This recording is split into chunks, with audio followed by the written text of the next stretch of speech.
السلام علیکم، ایس کے لاہور نیوز کے ساتھ میں ہوں سارا خان۔ سب سے پہلے نظر ڈالتے ہیں نیوز ہیڈ لائنز پر۔ پاکستان کے عالمی سطح پر تنہا ہونے کے دعوے غلط ثابت کر دیے ہیں۔ PIA پروازوں کی بحالی کے لیے برطانوی قیادت اور یورپی یونین سے گفتگو جاری ہے۔ PTI کے ایک وزیر کے غیر ذمہ دارانہ بیان سے صورتحال خراب ہوئی۔ بیرون ملک مقیم پاکستانیوں کو پارلیمنٹ میں نمائندگی دینا ہمارے ایجنڈے پر ہے۔ 9 مئی کی ذمہ داروں کو سزا دینا ضروری ہے۔ ریاست ماں ہوتی ہے، اس پر حملے کا سوچا بھی نہیں جا سکتا۔ سیاست ہوتی رہے گی لیکن دفاع وطن پر کوئی سمجھوتا نہیں۔ دہشت گرد اور سہولت کاروں کو نہیں چھوڑیں گے۔ مسئلہ کشمیر ہو یا فلسطین، پاکستان اپنی ذمہ داریاں ادا کرتا رہے گا۔ مشرق وسطیٰ کے مسئلے کے 2 ریاستی حل کے حامی ہیں۔ نائب وزیر اعظم اسحاق ڈار کی لندن میں نیوز کانفرنس۔ پاک سرزمین سے دہشت گردی کے مکمل خاتمے کا عزم۔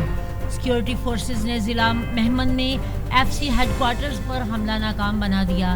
4 خارجی دہشت گرد ہلاک۔ علاقے کے سرچ آپریشن سیکیورٹی فورسز قوم کی حمایت سے دہشت گردی کے خاتمے کے لیے پرعزم۔ ISPR وزیر اعظم اور صدر مملکت محمد نے خارجی دہشت گردوں کا حملہ ناکام بنانے پر سیکیورٹی فورسز کو خراج تحسین۔ دہشت گردی کے ناسور کو جڑ سے اکھاڑنے کے لیے قوم افواج پاکستان کے شانہ بشانہ ہے۔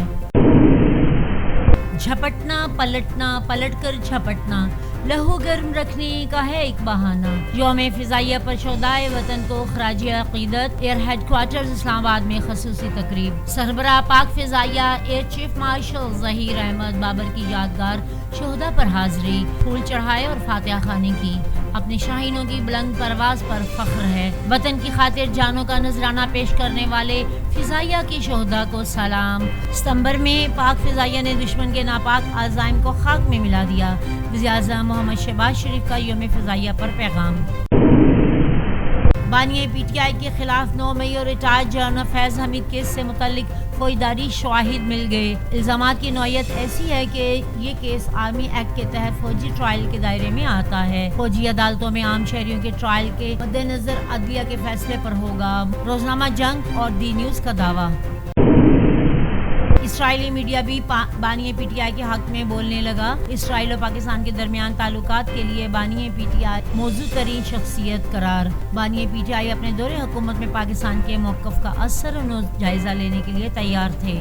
اسرائیل اور اس کے اتحادیوں پر بانی PTI کو آزاد کرانے کی کوششیں تیز کرنے پر زور۔ بانی PTI کی گولز میں فیملی سے رشتہ داری ایک حقیقت ہے۔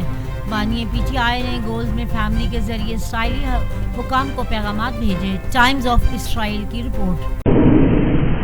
خیبر پختونخوا ڈاکوں اور چوروں کے رحم و کرم پر سڑکیں اور گلیاں غیر محفوظ۔ مسافر بسوں کو روک کے ڈکیتی اور چوری کی واردات معمول بن گئی۔ وزیر اعلیٰ خیبر پختونخوا جلسہ جلوسوں میں مصروف۔ صوبے کے عوام وزیر اعلیٰ خیبر پختونخوا کے خلاف سراپا احتجاج۔ صوبے میں تعلیم کے بعد صحت کا شعبہ بھی زبوں حالی کا شکار۔ PTI حکومت کے عوام کو مفت علاج فراہم کرنے کے دعوے دھرے کے دھرے رہ گئے۔ صوبائی حکومت نے صحت کارڈ پلس کی سہولت معطل کر دی۔